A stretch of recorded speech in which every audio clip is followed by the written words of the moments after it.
Hello നമസ്കാരം, എല്ലാവർക്കും ഇന്നത്തെ സ്വർണ്ണവില അറിയിക്കുന്ന ഗോൾഡ് റേറ്റ് ടുഡേ ചാനലിലേക്ക് സ്വാഗതം.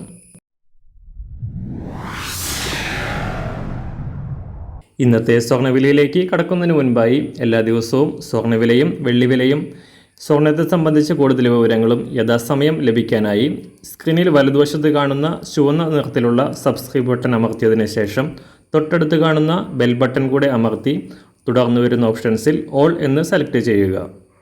വീഡിയോ ഇഷ്ടമായാൽ ഒരു ലൈക്ക് നൽകാനും നിങ്ങളുടെ നിർദ്ദേശങ്ങൾ കമൻറ്റ് ചെയ്യാനും കൂടെ ശ്രദ്ധിക്കുക. ഇന്ന് 2025 ഏപ്രിൽ മാസം 21-ാം തീയതി, മീനമാസം 8-ാം തീയതി, ചൊവ്വാഴ്ച. സമയം രാവിലെ 6 മണി. സ്വർണ്ണവില സംസ്ഥാനത്ത് സർവകാല റെക്കോർഡിൽ തന്നെ തുടരുകയാണ്.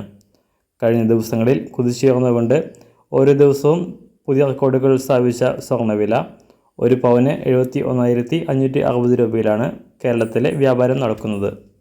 കഴിഞ്ഞ 3 ദിവസമായി മാറ്റമില്ലാതെ തുടരുകയാണ് സ്വർണ്ണവില. ഈ മാസം 1-ാം തീയതി 1 പവൻ സ്വർണ്ണത്തിന് 68,080 രൂപയായിരുന്ന സ്വർണ്ണവില 20 ദിവസത്തിനിടെ 3,500 രൂപയോളമാണ് പവന് വർദ്ധിച്ചത്. സ്വർണ്ണാഭരണങ്ങൾ വാങ്ങുന്നവരെ സംബന്ധിച്ച് ഈ പൊള്ളുന്ന വില ആശങ്ക സൃഷ്ടിക്കുമ്പോഴും സ്വർണ്ണത്തിൽ നിക്ഷേപിക്കുന്നവരെ സംബന്ധിച്ച് വൻ ലാഭമാണ് ലഭിക്കുന്നത്. അന്താരാഷ്ട്ര മാർക്കറ്റിലും വൻതോതിൽ കുതിച്ചുയരുകയായിരുന്ന സ്വർണ്ണവില അല്പം അയവ് വന്നിട്ടുണ്ട്.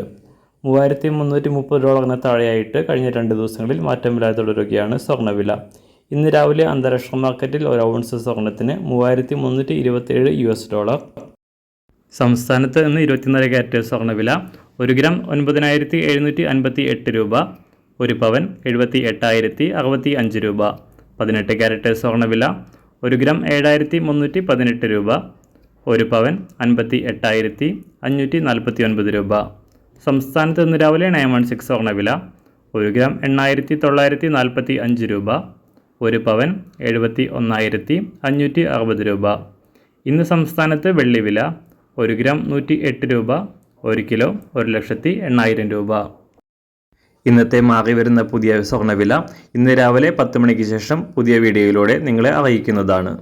അതുപോലെ തന്നെ നമ്മുടെ ഫേസ്ബുക്ക്, ഇൻസ്റ്റാഗ്രാം അക്കൗണ്ടുകൾ വഴി കൂടുതൽ അപ്ഡേറ്റുകൾ നിങ്ങൾക്ക് ലഭിക്കുന്നതാണ്. അതിനായി താഴെ കാണുന്ന ലിങ്ക് ഫോളോ ചെയ്യുക. എല്ലാവർക്കും നല്ലൊരു ശുഭദിനം ആശംസിക്കുന്നു. അതുപോലെ ഇതുവരെ സബ്സ്ക്രൈബ് ചെയ്തിട്ടില്ലാത്തവർ സബ്സ്ക്രൈബ് ചെയ്യാനും കൂടെ ഓർമ്മിപ്പിക്കുന്നു. താങ്ക്